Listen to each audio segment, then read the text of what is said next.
Bismillahirrahmanirrahim. Assalamualaikum warahmatullahi wabarakatuh. Waalaikumsalam warahmatullahi wabarakatuh. Alhamdulillahilladzi arsala rasulahu bil huda wa dinil haqq liyuzhirahu 'ala dini kullihi wa kafa billahi shahida. Asyhadu an la ilaha illallah wa asyhadu anna Muhammadan abduhu rasuluh nabiyya wa rasulah ba'd. Allahumma shalli wa sallim wa barik ala nabiyyina Muhammad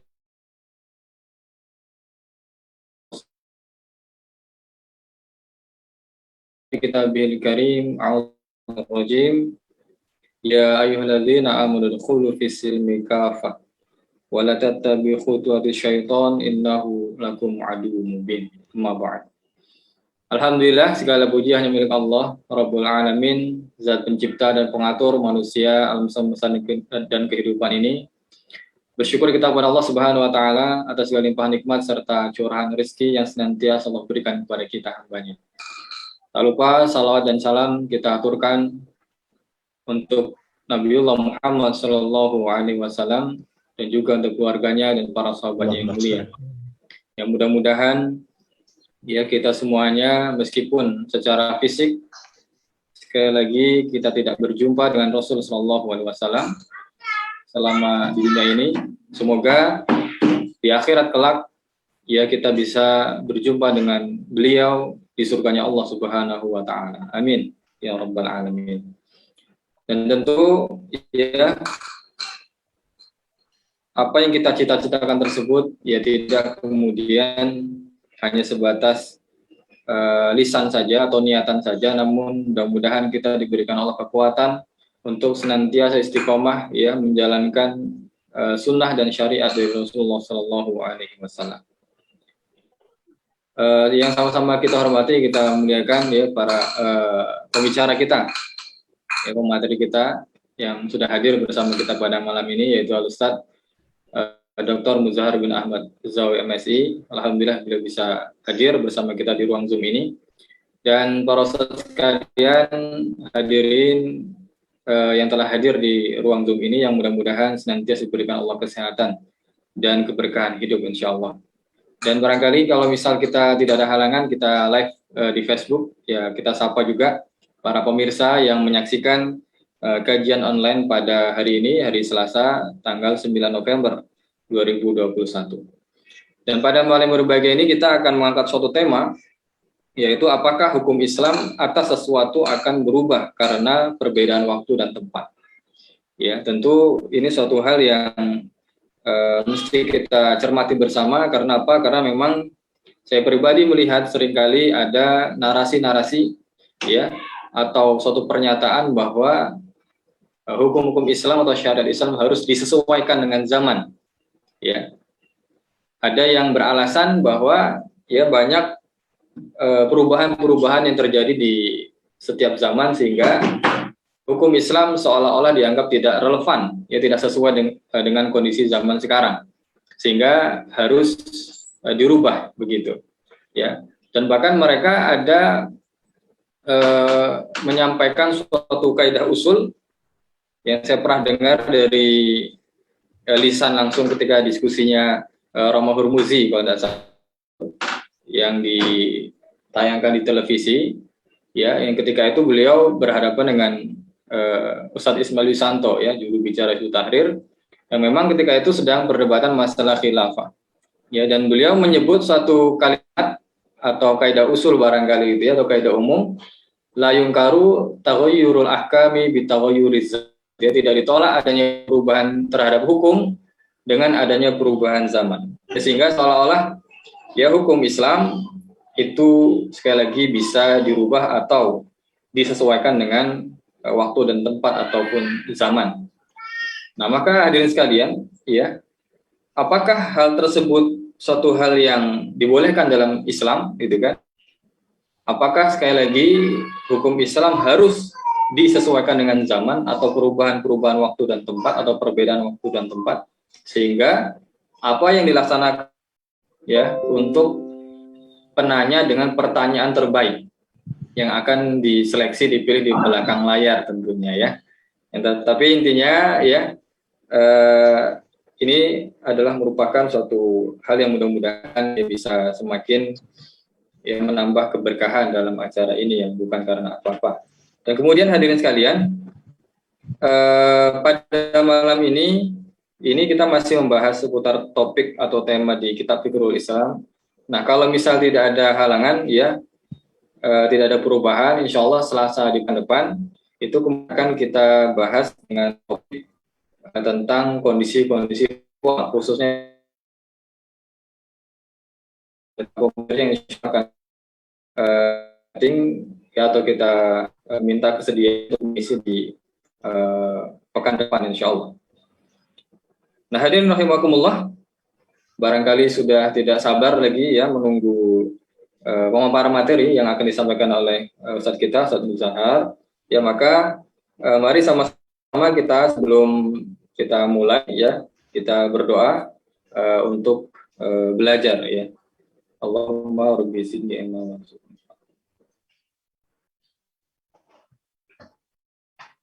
Dan jangan lupa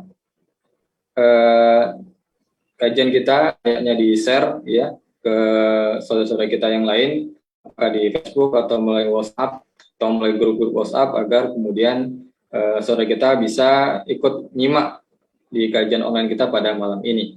Dan mudah-mudahan bisa menjadi jalan kebaikan dan menjadi amal jariah untuk kita semua, insya Allah. Amin.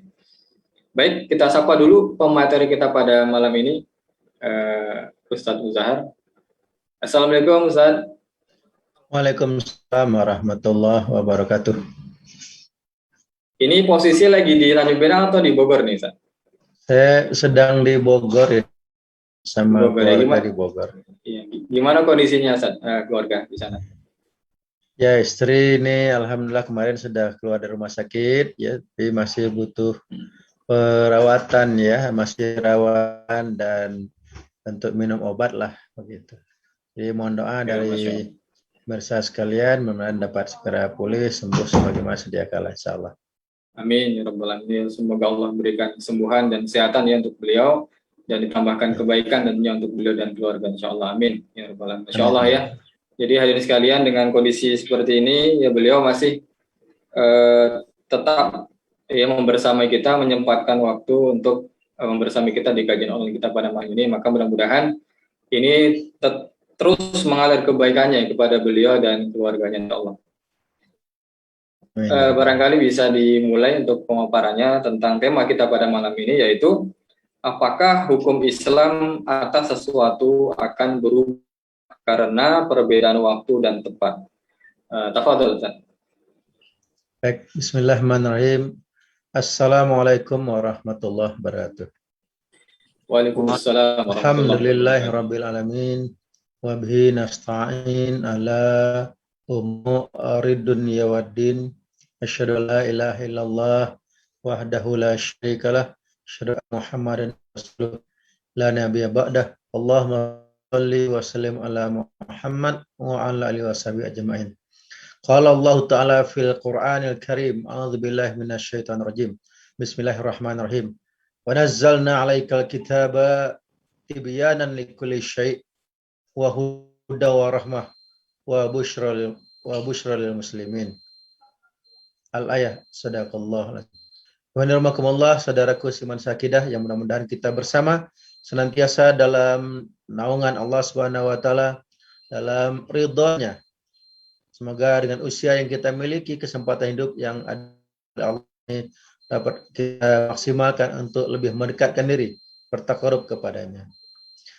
Salawat dan salam kepada uswah kita, para suri teladan kita Nabi besar Muhammad SAW, keluarganya, sahabatnya, dan orang-orang yang mengikuti ya, jalannya sampai hari kiamat. Dengan kami dalam kesempatan yang berbahagia malam hari ini untuk kita sama-sama mengingatkan diri kami pribadi dan kita bersama untuk senantiasa ya sebagaimana seruan hadis ya yang berbunyi bismillahirrahmanirrahim, ad-dinu huwa an-nasihah. Ya, din agama itu adalah nasihat. Ya, kita semua. Nah, malam hari ini sesuai tema yang disampaikan oleh pembawa acara, oleh host tadi, kita akan membahas tentang apakah ya, bahan zaman, perubahan tempat, ya, atau perbedaan tempat, perbedaan zaman itu akan menyebabkan ya, perubahan pada hukum-hukum Islam. Hadirin yang kami muliakan, dalam suatu kesempatan baginda SAW ketika mengutus Mu'adz bin Jabal, sahabat, ya, Rasul mengutus Mu'adz Yaman ya sebagai gubernur di sana. Dalam kelasnya itu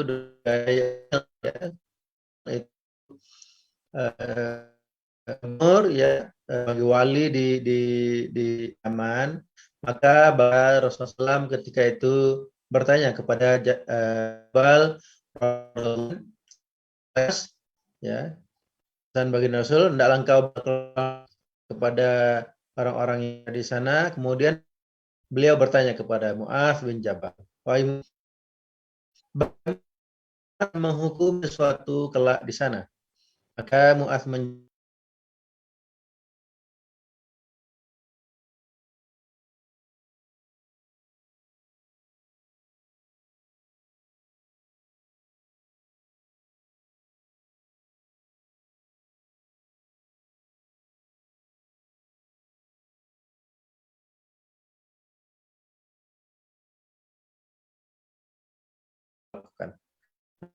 Sahabat Mu'adz menjawab, maka aku akan beristihad dengan pendapatku berdasarkan Al-Quran dan As-Sunnah.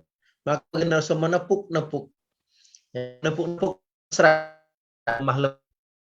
ke pundak Mu'adz bin Jabal. Alhamdulillah, ya. Ini satu peristiwa, satu kejadian masa Rasulullah masih hidup. Kemudian, ya, dalam peristiwa yang juga terjadi di masa Rasulullah SAW, beliau berpesan kepada para sahabat. Beliau mengutus para sahabat ke benteng. Ya, jadi di Madinah itu dulu banyak ya, ada beberapa kabilah-kabilah ya dari orang-orang Yahudi. Ada Bani Quraidah, ada Bani Qainuqa, Bani Nadir di Madinah. Nah, salah satu yang kemudian dalam perjalanan sejarah kepada Nabi dan kaum muslimin adalah Bani Quraidah. Ya, dan dalam perjalanan nanti Rasulullah SAW akan mengutus para sahabat untuk memberangus ya orang-orang yang mengkhianati baginda Rasul. Nah, ketika beliau mengutus para sahabat itu bersabda begini, la salatul asri illa fi Quraidah. Tidak asar ya, tidak salat asar melainkan di benteng Bani Quraidah. Maka para sahabat tadi berangkat. Dalam perjalanannya sudah masuk waktu asar. Itu melaksanakan sholat asar. Apa? Karena kan yang sebaik-baiknya sholat itu adalah pada awal waktu. Separuh sahabat yang lain, ya, para sahabat itu berpegang pada ucapan Nabi. Nabi bilang kalau belum sampai di benteng Bani Quraidah jangan sholat asar. Maka mereka menunda sampai ke benteng Bani Quraidah itu sampai maghrib. Selesai peristiwa itu ringkasnya, maka para sahabat tadi kembali ke hadapan baginda Rasulullah untuk menyampaikan hal itu, ya, menyampaikan itu mana yang benar sebetulnya, ya, antara yang sholat asar di awal waktu atau yang harus sampai ke benteng Bani Quraidah. Maka Rasulullah menjelaskan kepada mereka bahwa pada dasarnya kedua-duanya benar. Namun yang lebih beliau tekankan adalah sebetulnya beliau mengharapkan agar para sahabat itu bersegera bergegas berangkat secepatnya. Ya, itu maksudnya seperti itu. Ya. Jamaah rahimakumullah, para pemirsa yang kami muliakan. Jadi dari dua peristiwa ini kita akan bisa mengambil ibrah bahwa dalam peristiwa yang pertama, ya, ini dapat kita pahami bahwa baginda Rasul itu sudah memahami karena beliau ini mendapat wahyu dari Rasulullah bahwa akan ada perubahan bentuk-bentuk kehidupan nantinya di berbagai tempat yang kita mungkin tidak temukan di satu tempat, kita temukan di tempat lain. Nah, di situ. Jadi dengan demikian beliau sudah mengantisipasi. Mengapa utusan Allah Subhanahu wa taala tidak memustahilkan untuk tidak tahu apa yang akan hukum-hukum itu akan nanti akan kita lihat, ya. Ternyata ada satu kejadian tidak ditemukan di kejadian yang lain. Namun, ya, di peristiwa itu juga kita melihat baginda Rasulullah SAW tadi apa? Di ujungnya. Nah, ketika Mu'adz bin Jabal radhiyallahu anhu itu menyatakan bahwa beliau akan berijtihad, maka beliau menepuk. Nah, beliau membenarkan ucapan Muaz. Artinya bahwa bahwa itu semacam pesan, berpeganglah kepada Al-Qur'an dan As-Sunnah kalau ada masalah baru. Seperti itu. Jamaah dengan demikian kembali kepada tema kita bahwa adanya perbedaan pendapat, adanya hal yang baru itu di masa Nabi sudah diantisipasi itu. Dan kemudian dalam perjalanan sejarah juga kita bisa melihat sepeninggal baginda Rasulullah SAW misalnya yang memimpin adalah Khalifah Abu Bakar As-Siddiq. Di masa Abu Bakar As-Siddiq kita bisa lihat salah satu peristiwa penting adalah munculnya kaum munafikun, ada nabi-nabi palsu dan segolongan orang tidak mau membayar zakat. Maka apa langkah dari tidak adanya sekelompok orang tidak mau membayar zakat tidak terjadi di masa Rasul. Maka langkah tegas, tindakan tegas diambil oleh Sayyidina Abu Bakar As-Siddiq. Artinya ini berbagai kejadian menunjukkan bahwa beberapa peristiwa itu akan terjadi di masa-masa yang akan datang. Nah, oleh karena itu kembali kepada tema kita, apakah perubahan waktu, tempat, zaman itu sebagaimana yang tadi disampaikan oleh host, ada sebagian dari kaum muslimin yang memandang itu sebagai kaidah syara tadi yang kalau kita artikan tidak ditolak adanya perubahan hukum karena perubahan waktu dan zaman dan tempat begitu Nah, ini jadi begini, persoalan kita adalah bahwa kita harus memahami apa sih yang berubah dari perkembangan waktu itu?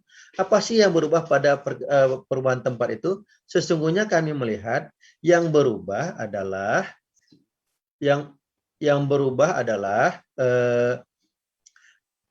bentuk-bentuk kehidupan, bentuk-bentuk kehidupan. Kita bisa lihat nih contoh bentuk kehidupan. Itu tidak ada internet, sekarang ada internet. Tidak ada HP menjadi ada HP, Nah, sebetulnya bentuk kehidupan itu yang berubah. Dengan demikian, kalau kita mau mengkaji, sebetulnya yang disebut sebagai kaidah syara yang disampaikan oleh Ustaz Lukman tadi, sebetulnya itu tidak kuat sebetulnya. Mengapa? Kalau itu yang kita pakai, kesannya adalah aku dapat menyesuaikan dengan zaman.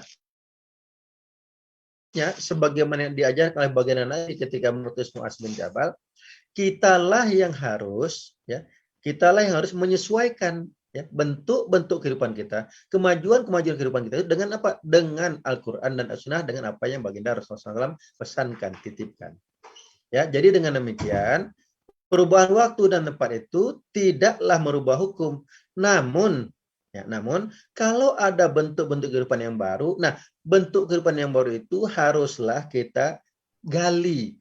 Bagaimana fakta sesungguhnya dari bentuk kehidupan yang baru itu? Misalnya nih, biar mudah, bagaimana hukumnya sekarang ini hutang menggunakan utang piutang sekarang ini dengan pinjaman online. Nah, dulu tidak ada pinjaman lain. Sekarang orangnya berada di mana, peminjam ada di mana, yang memberi pinjaman ada di mana, dengan bantuan teknologi informasi komunikasi. Nah, ini harusnya apa? Disesuaikan bagaimana hukum Islam tentang satu hutang piutang itu sendiri, apa saja aktivitas di dalamnya, kemudian bagaimana ketika tidak bertemu langsung antara peminjam dengan yang meminjam.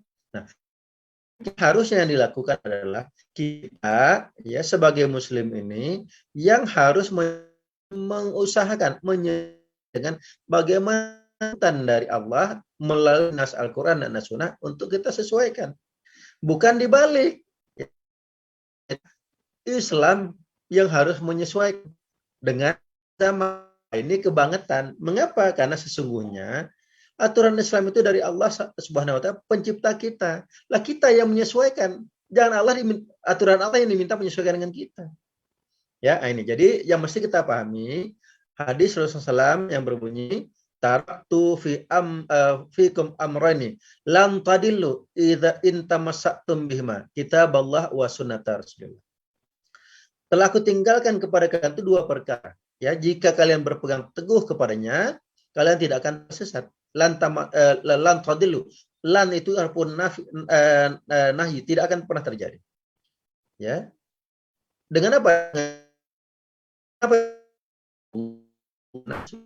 Quran dan hadis. Jadi artinya kita kalau berpegang pada itu nggak akan masalah.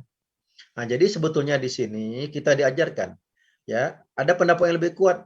Apa itu? Di mana ada hukum syara, di situ pasti ada kemaslahatan. Nah, jadi dengan inilah kemajuan zaman itu sesungguhnya, ya, dengan keluasan ajaran Islam, bukan fleksibilitas, ya, berbeda antara fleksibilitas dan keluasan. Ajaran Islam itu datang dengan sempurna sebagaimana yang kami bacakan tadi. Ya, auzubillahi minasyaitonirrajim. Wa nazzalna alaikal kitaba tibyanan likulli syai' wa hudan wa rahmah wa busyra lil muslimin. Ya, ya. Jadi dan kami telah menurunkan kepada kalian itu Al-Qur'an, ya, tibyanan likulli syai', yang menjelaskan segala sesuatu, petunjuk bagi kepada kalian dan menjadi kabar gembira bagi orang-orang yang berserah diri. Nah, begitu. Pemirsa yang kami hormati, ya, yang kami muliakan, jadi dengan demikian, ya, memang kita pahami ada opini-opini, ya, yang ada perang pemikiran, ada perang peradaban di sini. Dah ajaran itu ya, bisa mengikuti perubahan zaman. Nah, ini kebalik, harusnya apa? Ajaran itu memang bersifat luas dengan khututut aridah, dengan cara apa? Dengan cara memahami faktanya, digali hukum syarak, bagaimana hukum fakta itu. Kita mencoba menyesuaikan diri dengan hukum syarak, bukan hukum syarak yang diminta menyesuaikan diri dengan kita. Ya, jadi dengan demikian tegasnya dapat kami sampaikan, perubahan waktu dan perubahan zaman tidak menyebabkan perubahan pada hukum Islam. Yang terjadi adalah Islam itu bisa menyelesaikan persoalan apapun sampai kapanpun sesuai dengan perubahan waktu dan zaman. Dengan apa? Dengan cara yang terjadi tadi, kita kalibrasi, kita standarisasi dengan Al-Quran. Kami kira demikian sebagai pengantar diskusi kita pada malam hari ini. Mudah-mudahan dapat difahami. Kami kembalikan kepada host, kepada Ustadz Lukman. Demikian. Assalamualaikum warahmatullahi wabarakatuh. Waalaikumsalam warahmatullahi wabarakatuh. Insyaallah, alhamdulillah, ya, tadi telah disampaikan pemaparan singkat atas materi yang kita bahas pada malam ini oleh Ustadz Muzahar. Ya, Masya Allah, kalau misalnya kita lihat tentu masih banyak yang ada dalam benak pikiran kita tentang beberapa fenomena ini atau permasalahan ini. Ini saya pribadi, Ustaz, kalau misal baca tema ini sebenarnya ya cukup meredam amarah juga ini, Ustaz, karena sering bikin kita marah, gitu, jengkel gitu ya. Seperti tadi yang disampaikan Ustaz Muzahir itu, kok bisa ya, kok kita ingin mencoba mengatur Allah, ya, seolah-olah Allah itu bisa kita atur. Maksudnya kita yang ada di zaman ini, maka Allah yang harus ngikutin kita, harus kita tundukkan gitu. Masya Allah. Jadi Masya Allah, jadi kita nggak habis pikir gitu ya, habis kata-kata untuk berkata, kok bisa mereka mencoba ingin menyesuaikan Al-Quran Islami dengan sekarang, atau seolah-olah hukum dalam Al-Quran atau di As-Sunnah tidak lagi relevan dengan kehidupan kita pada masa sekarang. Baik, seperti biasa hadirin sekalian, ya, jika ada yang ingin ditanyakan, mari silakan disampaikan di kolom chat, atau yang ingin ini ya menyapa rekan-rekan yang lain atau di absen, ya, dari mana, dari Tanjung Pinang atau ada yang dari Kijang atau dari Uban, atau mungkin datang atau hadir lagi yang dari Singapura, ya, rekannya Ustadz Muzahar itu, ya, Insya Allah. Ustaz, saya mau tanya, Ustaz. Oh iya, silakan Ustaz. Ini mana sih? Tunggu saya. Oh ini. Ustaz. Ya. Bila sebutkan nama, sampaikan pertanyaannya, Ustaz, ya. Nah, Mas Surya, Ustaz. Wanto. Surya, Ustaz. Ya, Pak Surya. Ya, silakan, Pak. Ini mengenai saya ada hubungan hukum sih, tapi mempunyai hukum kontemporer. Kita tahu sekarang kan banyak hukum-hukum kontemporer yang dibuat oleh para ulama. Tidak menutup kemungkinan ada ulama yang jahat manfaatkan hukum kontemporer itu untuk kepentingan mereka. Sebagai contoh tentang riba, dia digunakan dengan hukum dengan ulama yang ngerti hukum tentang riba. Bisa jangan terlalu ekstrim. Dia bisa istilahnya agak lebih lunak gitu. Banyak lain-lainnya, Ustaz. Sedangkan kita ini kan hidupnya jauh dari zaman Nabi, para sahabat, tabiin. Sebagaimana kata Ustaz Ustaz Mujahar, bahwa Muaz pernah diutus bahwa dia tidak boleh sholat sampai ke tempat tujuan. Pada saat itu beda pendapat. Ada yang dulu tempat waktu, ada yang nanti setelah sampai. Itu kan mereka langsung bertanya Nabi, langsung bisa lah. Begitu juga para sahabat, tabiin, mereka jumpa dengan orang-orang yang tahu paham dalil hadis gitu langsung. Walaupun tidak lewat Rasulullah, dia berjumpa dengan para sahabat atau minimal tabiin gitu, Ustaz. Pada saat ini kan jauh, Ustaz.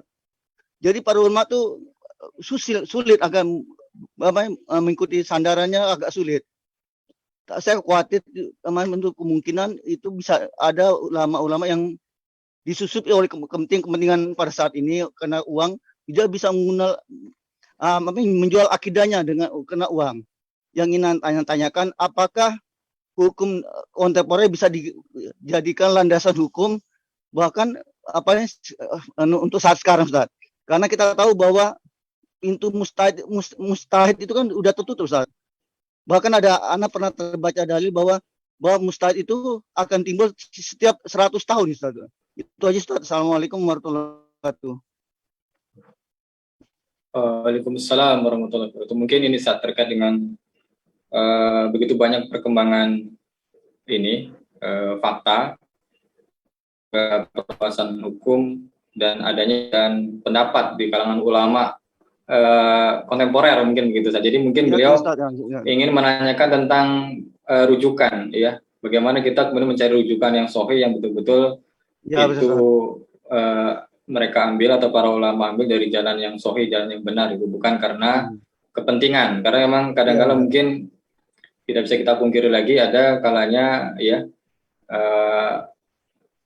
seorang kiai mungkin atau seorang ustadz atau tokoh atau public figure, tapi kalau kalimatnya suka mungkin nyeleneh gitu ya dan sebagainya, mungkin yang menjadi ragu ya.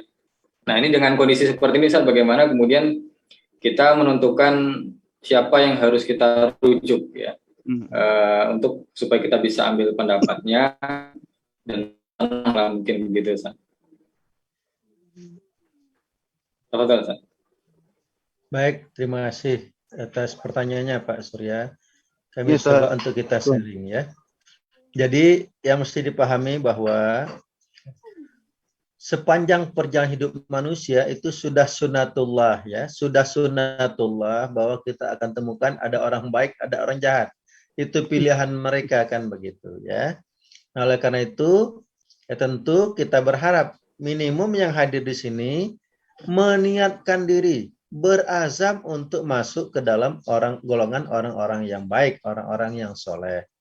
Nah, oleh karena itu terkait dengan pertanyaan dari Pak Surya, memang ada ulama tertentu ya diistilahkan dengan ulama yang jelek, buruk begitu ya. Nah, itu tentu salah satu langkah yang dapat kita lakukan adalah melihat rekam jejaknya atau bahasa Inggrisnya track recordnya seperti apa. Kalaulah seandainya ya bertentangan dengan ulama-ulama salaf ya, ulama-ulama kita terdahulu yang lurus gitu ya. Nah, jadi ini tentu kita menjadi catatan buat untuk tidak mudah ambil pendapat ulama-ulama yang demikian. Nah, oleh karena itu rekam jejak tadi haruslah kita lihat mana ulama-ulama yang lurus, yang salah satu tanda ulama yang hanif, yang lurus itu adalah ya ulama yang tidak mendatangi istana, tidak mendatangi kekuasaan penguasa. Ya, kalau ulama suka minta restu kepada penguasa, nah itu salah satu ulama yang dicirikan ulama yang tidak baik. Begitu ya. Jadi sebaliknya ulama yang baik itu apa? Ulama yang tidak silau dengan kekuasaan, tidak mendatangi istana, ya. Istana di sini istilahnya istana makna kiasan untuk apa? Penguasa. Ya, nah kita memang ulama-ulama terdahulu nih. Kita kan hanya menikmati hasil perjuangan para ulama terdahulu kita. Ya, kalau kita baca sejarah, baca biografi dari Imam Hambali, Imam Hanafi, Imam Syafi'i, Imam Maliki, beliau itu penuh dengan penderitaan dan perjalanan hidupnya, ya, disiksa penguasa. Kami ambil contoh, misalnya Imam Hambali, Ahmad bin Hambal, itu masuk penjara. Dalam penjara beliau itu dicambuk. Ya, dicambuk. Maka beliau berdoa, ya Allah, kalaupun aku harus begini, maka kalau aku dicambuk, jangan sampai auratku terbuka. Allah kabulkan.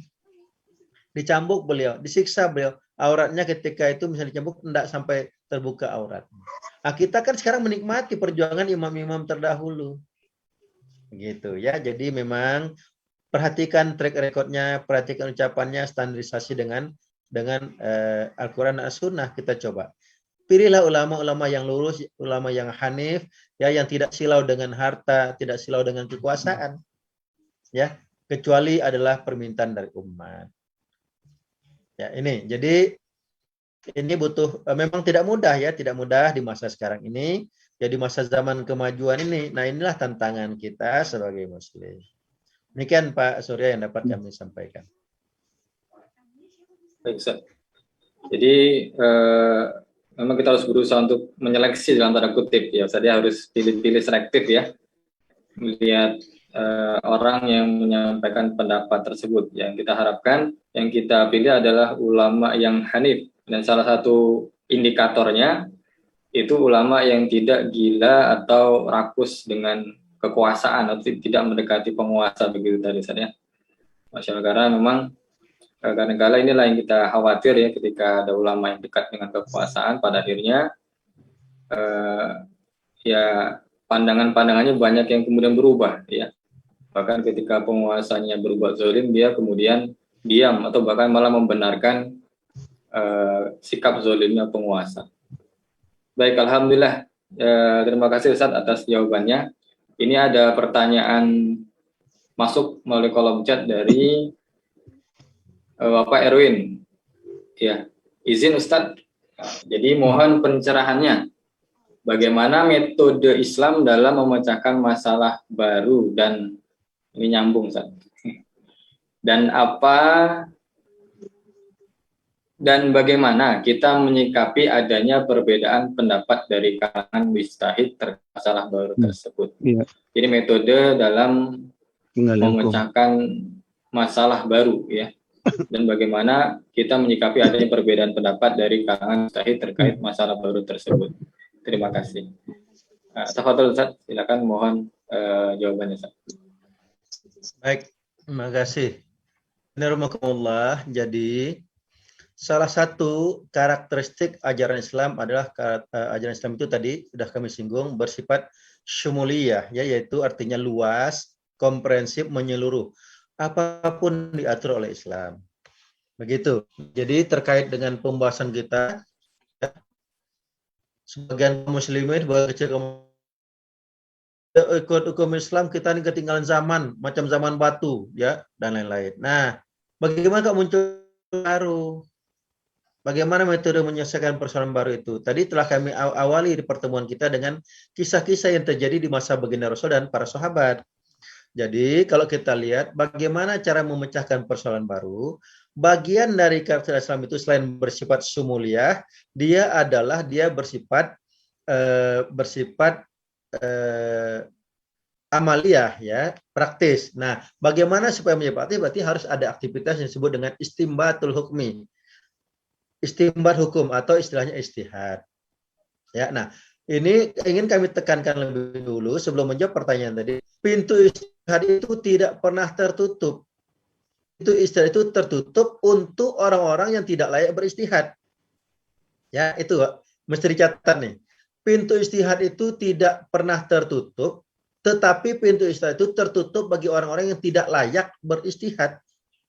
Ya, supaya apa? Supaya agama ini tetap terjaga dengan baik, ya. Kalau orang yang tidak berilmu, yang tidak pantas, ya, beristihad, maka akan terjadi kekeliruan, ya. Nah, seperti itu.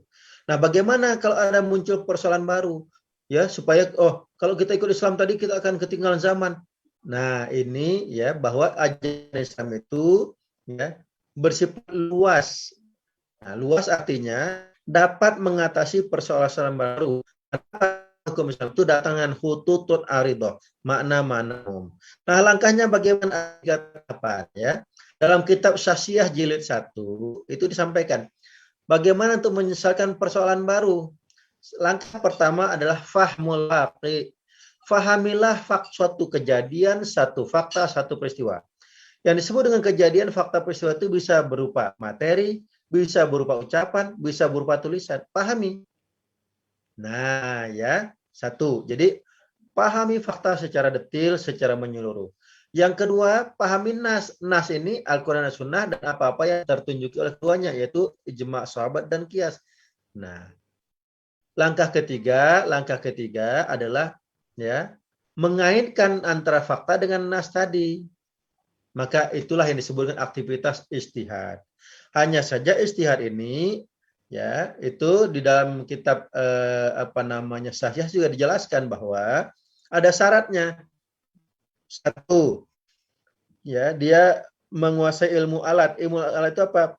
Ya hafalan Qur'annya, hafalan hadisnya, kemudian menguasai nahwu sorobnya, menguasai usul fikihnya, ya begitu. Baru dia. Jadi kalau seperti kita ini rasanya kita belum layak untuk menjadi mujtahid. Kita hanya mengikuti pendapat ulama-ulama terdahulu atau ulama-ulama yang muncul belakangan yang layak untuk beristihad. Jadi 3 tahapan tadi yang harus dilakukan oleh kaum muslimin, ya, yang mempunyai ilmu, ya, yang mempunyai ilmu alat, menguasai hadis, Al-Quran, usul fikih dan persyaratan-persyaratan seperti itu. Untuk apa? Ya bahasa Arab jangan lupa tuh. Ya, menjadi syarat. Nggak bisa seorang itu beristihad kalau dia nggak menguasai bahasa Arab. Mengapa? Karena Al-Quran itu dalam bahasa Arab, hadis dalam bahasa Arab. Nah, jadi 3 langkah tadilah yang dapat kami ketengahkan berkaitan dengan cara mengatasinya. Ya, cara menggali hukum baru. Ya. Nah, jadi hukum itu tetap aja tidak berubah, tapi ya kalau ada persoalan baru, nah itu yang dicarikan dalilnya bagaimana pemahaman yang dituntut oleh dalil tentang persoalan itu. Tapi dengan catatan bukan dalil yang dicocok-cocokkan, yang dipesankan, yang diinginkan sesuai enggak. Apa yang dituntut oleh dalil tetap saja. Contoh begini ya.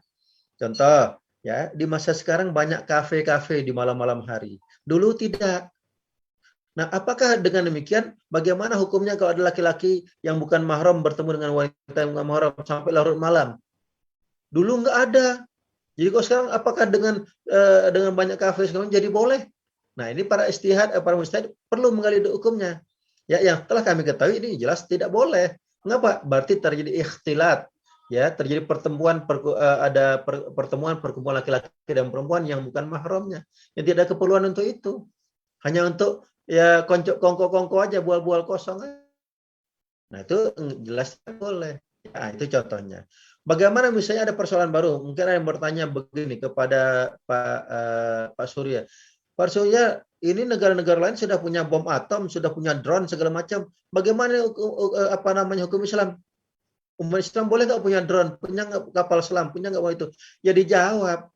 Nah, tadi saya katakan ciri yang kedua, karakteristik kedua dari hukum Islam itu bersifat luas, ya. Nah, maka kita temukan dalam Al-Qur'an itu. Dan hendaklah kalian siapkan kuda-kuda yang mampu menggetarkan musuh-musuh kalian. Nah, dulu yang mampu menggetar musuhkan itu adalah dengan kuda yang untuk perang. Sekarang perang nggak mungkin pakai kuda. Ya, perangnya pakai apa? Pakai bom atom, pakai bom nuklir, pakai kapal perang, pakai jet tempur. Ya itu harus dikuasai, bagian dari apa?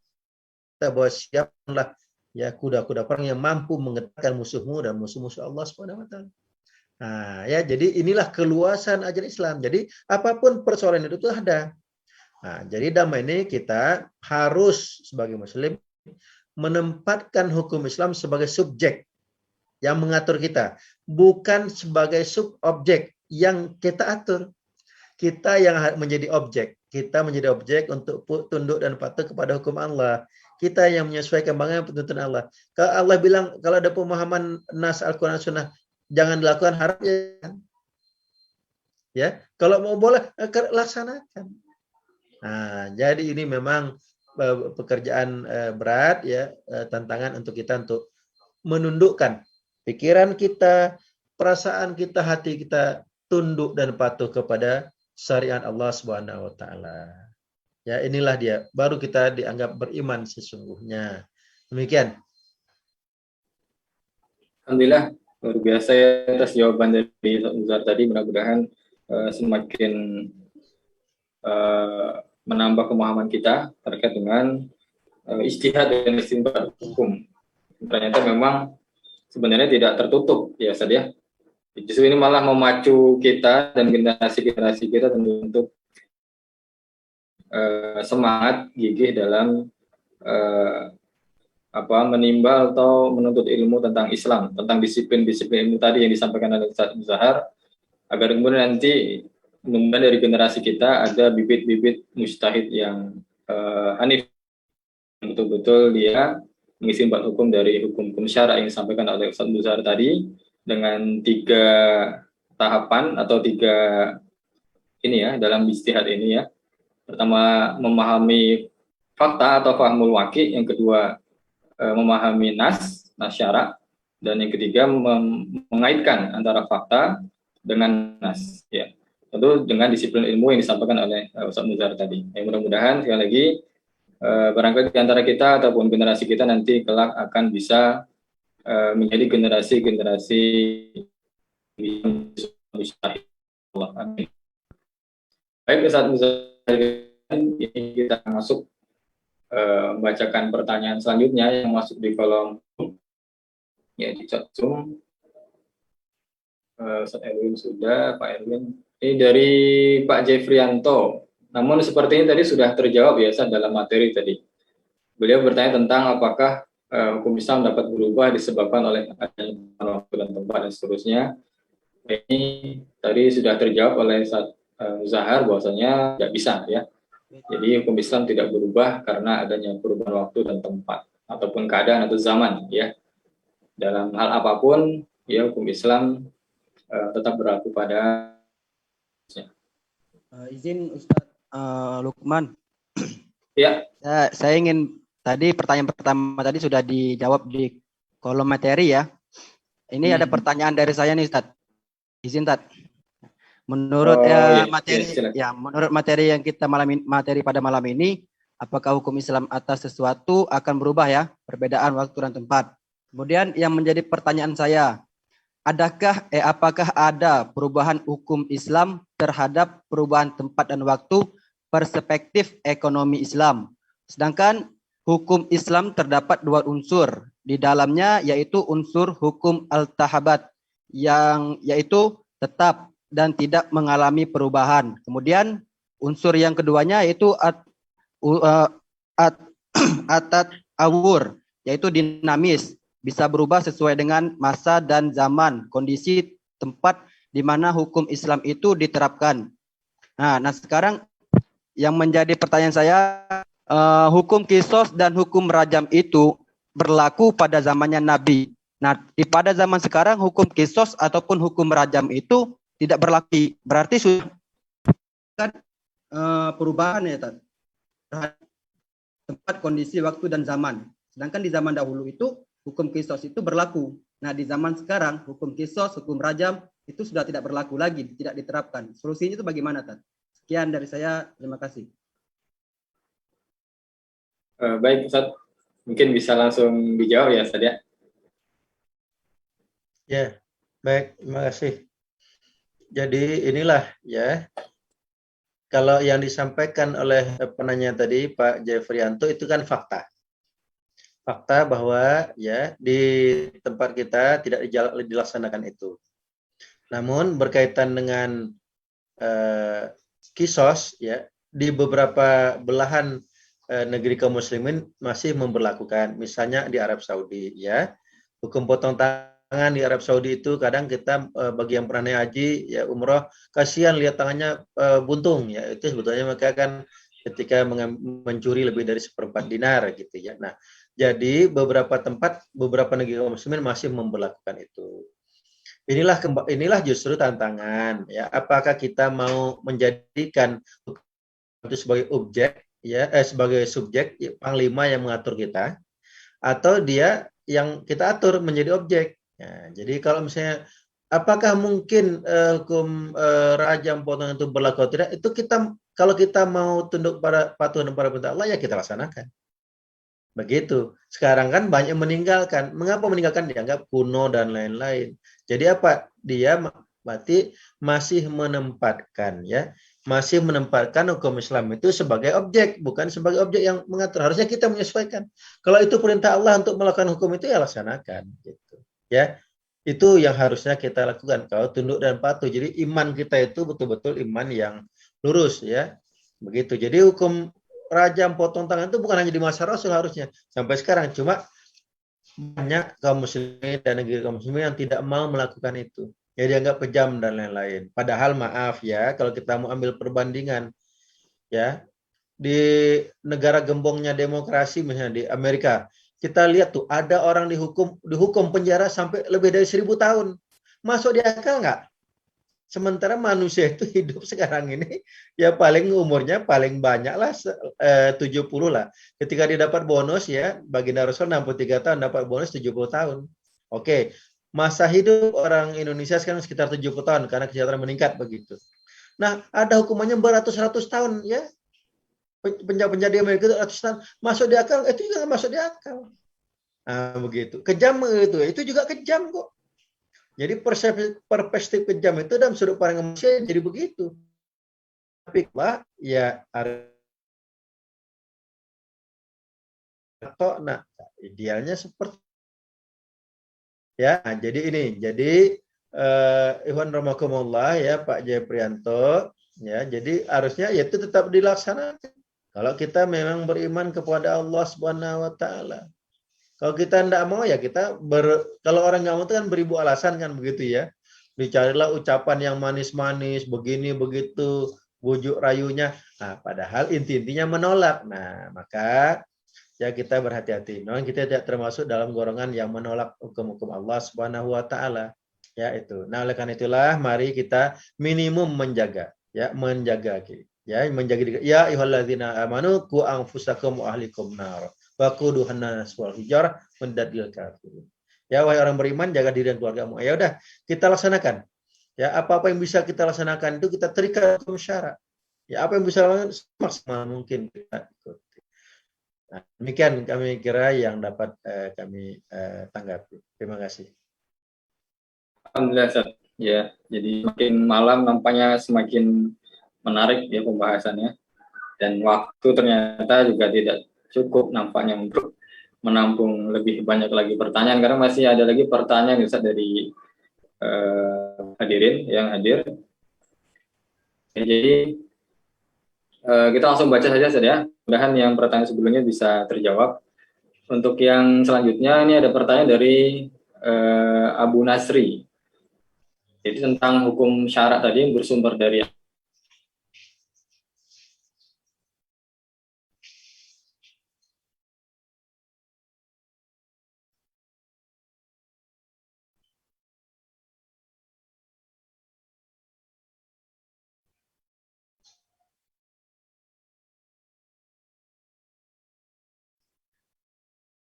Terputus ke Ustaz Lukman.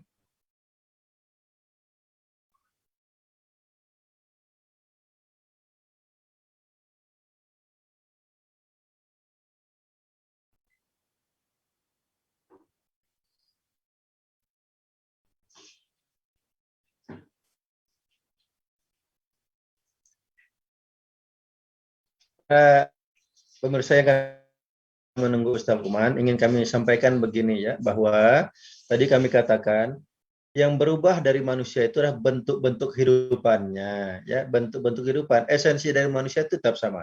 Kita tetap butuh makan, butuh minum, butuh kasih sayang, butuh pemenuhan kebutuhan jasmani, kebutuhan rohani. Nah, jadi bentuk-bentuk kehidupan itu dari tidak ada HP menjadi ada HP, ada internet, ada Zoom itu. Nah, jadi berarti yang berubah itu bentuk-bentuk kehidupan. Nah, bentuk-bentuk kehidupan ini oleh Islam bisa diatasi. Ya, jadi yang dimaksud dengan menyesuaikan diri kita menyesuaikan dengan hukum Allah. Tadi apa? Oh, ini yang ada ini. Nah, Islam tidak menolak adanya kemajuan-kemajuan. Ya, mengapa di Malaysia sendiri ke Yaman juga untuk belajar dababah ya, untuk belajar tank ya. Tank pelontar. Dulu perang itu hebatnya pakai tanknya bola api. Nah, itu. Jadi yang berubah kehidupan. Jadi kita di sini. Nanti ketika kita bicara bentuk-bentuk sering kaitkan dengan bid ini ya. Kisah lu begini. Ya, di masa saya kuliah dulu ada seorang ustadz yang tidak mau kalau khutbah tidak mau pakai mic. Nah, maka enggak mau pakai mic, katanya ini masa Nabi enggak ada mic. Ya, ini hati-hati. Padahal ini bentuk loh dan teknologi gitu. Maka ada yang iseng nanya ke Ustadz itu, Ustadz waktu itu kejadiannya di Daramaga ya. Daramaga itu sekitar 8 sampai 12 kilo lah, Bogor ya dari Ustadz. Kalau ke Bogor pakai ya, naik angkot begitu. Wah itu bid'ah Ustadz, karena di masa Nabi nggak ada angkot. Ngapa Ustadz nggak pakai kuda? Ya, ini hati-hati. Padahal yang berubah tuh bentuk-bentuk kehidupan. Jadi ya ini makanya tadi ajaran Islam itu ajaran yang luas atasi masalah dengan apa? Dengan istimbat hukum. Ya, jadi yang berubah hukum tetap saja. Tapi hukum untuk masalah baru ya harus baru. Ya itu maksudnya. Jadi kalau ada persoalan-persoalan baru dilihat di faktanya, pahami nasnya, nah, menjadi hukum. Oh itu hukum baru. Ya begitu. Jadi supaya kita Jadi Islam menolak adanya kemajuan sains teknologi? Tidak, justru Islam mendorong betul ya untuk menggali alam semesta ini ya, sumber daya alam ini dengan apa? Sains dan teknologi. Kami kembalikan kepada Ustaz Lukman, udah bisa bergabung kelihatannya. Iya, Pak Ustaz terlempar ini. Maklum sinyal saat hujan ya. Tadi dari jauh ada yang dari Pak Bu Nasri tadi.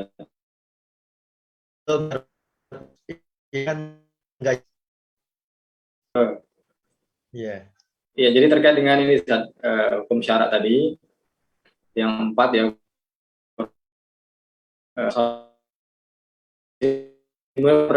Banyak di termasuk sehingga harus bicara. Nah, jadi untuk memutuskan hukum diperlukan dalam bentuk kias. Apakah siapakah orang atau mujtahid yang dapat menentukan kias tersebut? Apakah sama dengan istilah fatwa ulama, ya ulama yang berfatwa karena belum adanya khilafah gitu.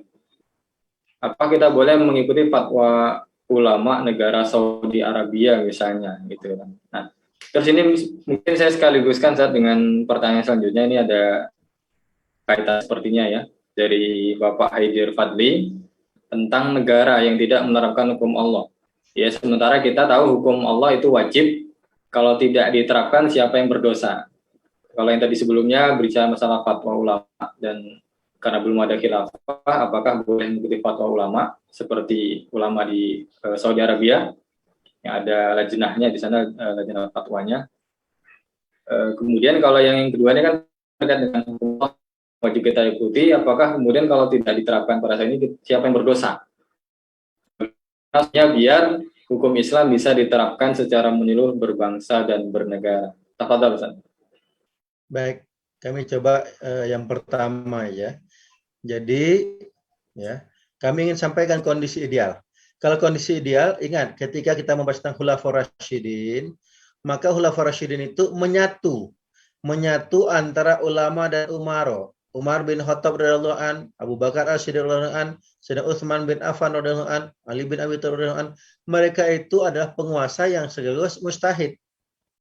Ya, nah itu. Tapi kemudian begitu berlanjut juga dengan masa Umar bin Abdul Aziz. Tapi makin ke bawah terutama abad ke-19 Masehi, umat Islam makin mundur. Ya, mujtahidnya hampir enggak ada lagi. Nah, idealnya begitu, penguasa itu idealnya seorang mujtahid. Jadi memutuskan hukum itu hasil ijtihad. Nah, namun karena fakta sekarang ini seakan-akan terpisah antara ulama dengan umaro, ya kita lihat tuh banyak umaronya itu jangankan nak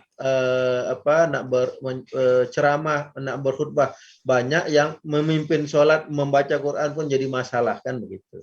Nah, maka bagaimana langkah demi kita ikuti tetap ya. Idealnya memang seperti tadi, ikuti ulama yang seluruh penguasa sebagaimana di masa Khulafaur Rasyidin. Bagaimana kalau tidak? Nah, tentu kita Akhirnya mencari ulama-ulama yang hanif, yang lurus tadi. Ya, jadi ketika kita temukan ulama hanif itu ketika ada ulama beristihad dengan istihad yang benar, bukan kita mengikuti dia, tapi itulah hukum Allah untuk perkara itu yang kita ikuti hasil istihadnya.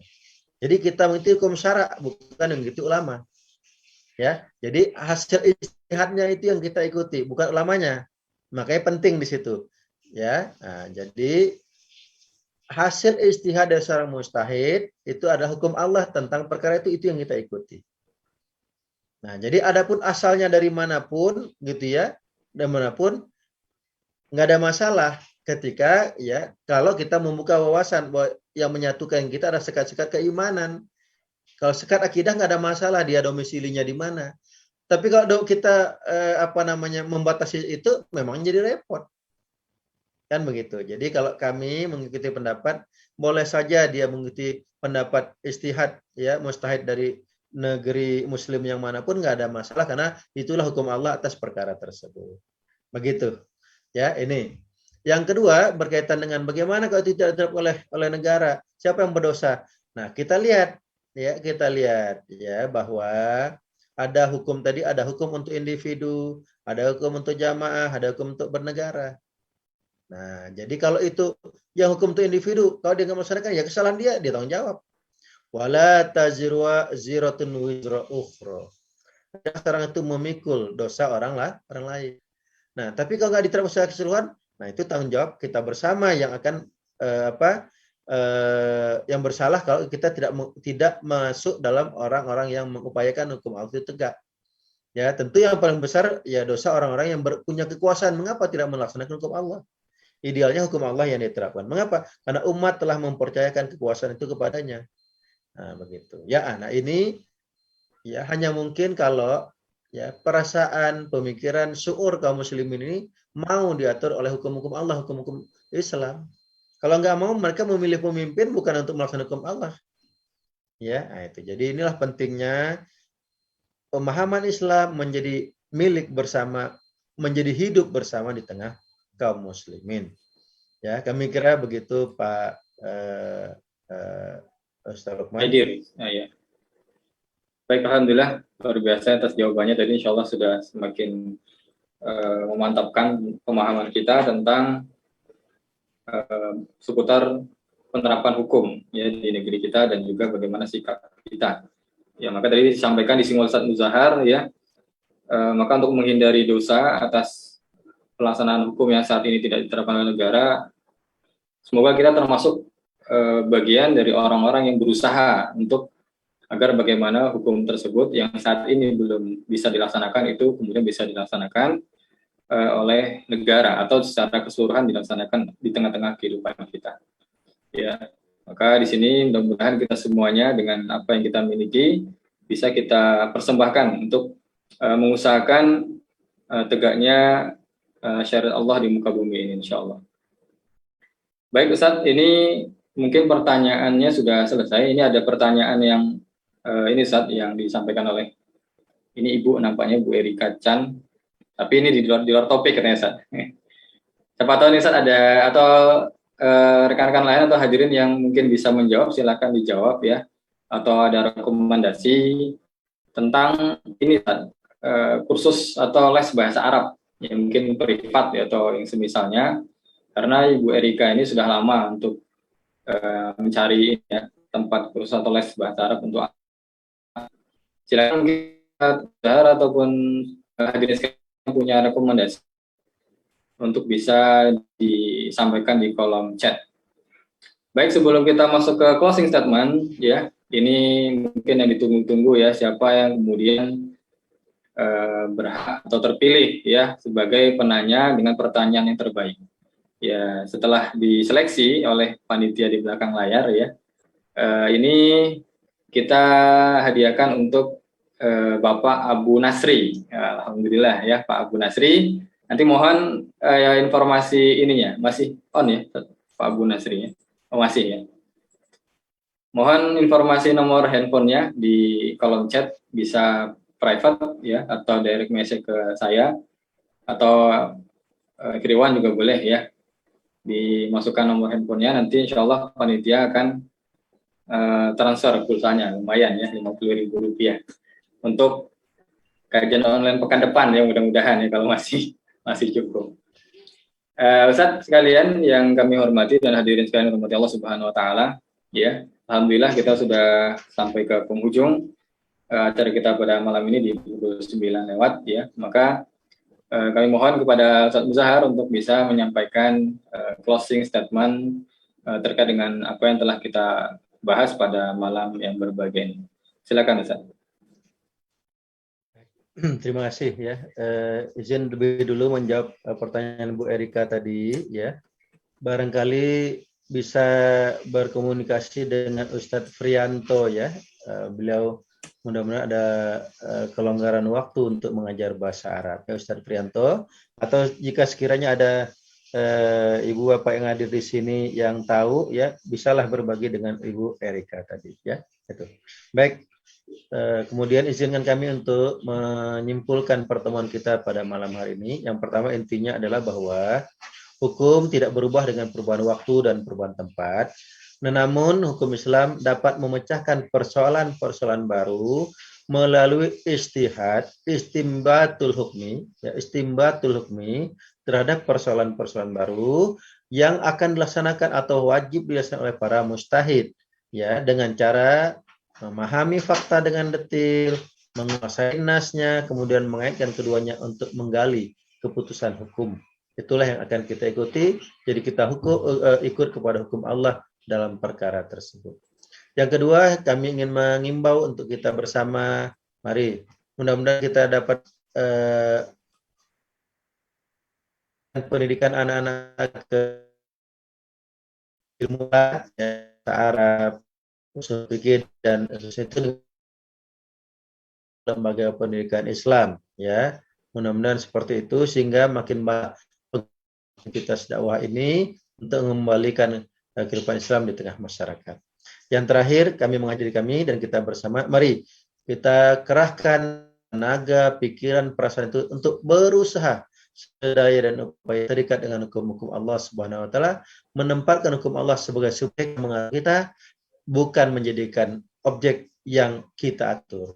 Semoga Allah SWT melindungi kita, membimbing kita ke jalan yang benar sampai akhir hayat kita. Demikian, billahi taufiq wal hidayah. Wassalamualaikum warahmatullahi wabarakatuh. Waalaikumsalam warahmatullahi wabarakatuh. Dapatkan jazakallahu khair kepada Ustaz Muzahar menyampaikan memaparkan materi dan menjawab ya pertanyaan dari para hadirin. Mudah-mudahan hadirin sekalian, ini apa yang kita bahas pada malam ini ya kita bisa manfaatkan dan bisa aplikasikan dalam kehidupan kita, dan mudah-mudahan bisa kita dakwahkan ya, kita yang lain yang barangkali masih memegang prinsip atau persepsi bahwa hukum Islam itu dengan zaman ya, padahal tadi apa yang dikatakan Ustaz Muzahar ya, seharusnya Al-Quran itu kita jadikan subjek yang mengatur kita, ya, bukan objek yang justru yang kita atur-atur, ya. Seolah-olah kita ingin mengatur Allah, begitu ya. Na'udzubillah, tsumma na'udzubillah min dzalik. Ya, karena tentu Allah akan sangat murka dengan orang-orang yang justru akan ya tidak betul-betul ya menjadikan syariatnya atau hukumnya sebagai pedoman hidup dalam kesehariannya. Baik, alhamdulillah tadi nomor handphone juga sudah kita terima ya, dan kepada Ibu Erika Chan tadi yang mudah-mudahan bisa nanti kita sampaikan nomor handphone terkait dengan informasi ini apa kursus bahasa Arab tadi ya. Mungkin teman-teman yang lain silakan masih bisa ada kesempatan untuk bisa memberikan informasi kepada beliau. Baik, hadirin sekalian rahimakumullah, sebelum kita tutup meeting Zoom pada malam ini, mari sama-sama kita akhiri kajian online kita pada malam ini dengan bacaan hamdalah, alhamdulillahirabbil alamin, dan doa kafaratul majelis. Subhanakallahumma bihamdika asyhadu alla ilaha illa anta astaghfiruka wa atubu ilaik. Saya pribadi Al-Lukman selaku host atau pembawa acara pada malam ini mohon maaf jika ada kesalahan dan kekurangan, termasuk juga mewakili tim atau panitia dakwah Budiman Channel. Jangan lupa subscribe dan like channel YouTube Dakwah Gurinam Channel dan juga Facebook page-nya ya, di Dakwah Gurinam Channel di Facebooknya, di like dan di follow dan di share setiap informasi kajian-kajian kita pada malam atau pekan berikutnya insya Allah. Terima kasih atas segala partisipasi dan kehadiran hadirin sekalian dan Ustaz Muzahar ya, jazakumullah khair. Semoga kita doakan kembali keluarga beliau atau istrinya khususnya diberikan Allah segala kesehatan dan kekuatan untuk bisa beraktivitas kembali baik dalam studi maupun juga tentu dengan untuk dakwahnya insyaallah, mudah-mudahan ya, amin ya rabbal alamin. Akhirul kalam, bila hitubal hidayah. Assalamualaikum warahmatullahi wabarakatuh. Waalaikumsalam warahmatullahi wabarakatuh.